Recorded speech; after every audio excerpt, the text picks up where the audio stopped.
in Johannesburg. Well, let's stay in South Africa.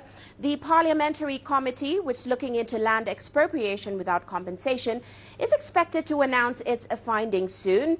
Now, an independent survey by Afrobarometer reveals that South Africans want land taken forcefully from them to be restored first. Here's Angelo again telling us more about this story.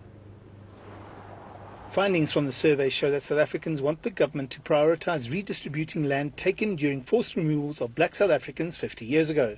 Once that is done, attention should move to agricultural land and vacant urban land. People still think forced removals are a very important issue to fix. They also prioritise housing over land. So housing is ranked number 3 and land number 13. So there seems to be a disconnect about whether land is as important as the debate has suggested. While the survey focused on urban and rural land, lobbyists say there exists another disconnect. The opinions of the public are completely different from those of politicians in the public discourse. So the commentators, the politicians, the media, the journalists are barking up completely the wrong tree. The public relate and regard land as one of the lowest issues on their priority list.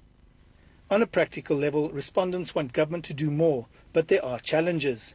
If you need housing in urban areas, the government has to acquire that land, but in some urban centres it's scarce, so land and housing connect, and that we actually don't always connect the dots around this issue.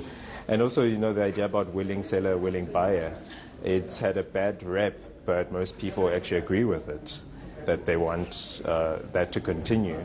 While the survey focused on urban and rural land, lobbyists say there is a broader picture that the committee will consider, and it appears that this is lost to the public. The amendment proposes about all forms of property: shares, companies, businesses, vehicles, artworks, savings, medical schemes, whatever, and land and houses and factories and machines and plants, and all are subject to discourse. That's completely lost in the survey and the discourse. The committee recommendations are sure to cause more political debate and are unlikely to pass through Parliament uncontested during the session. I'm Angelo Coppola for CGTN in Johannesburg, South Africa.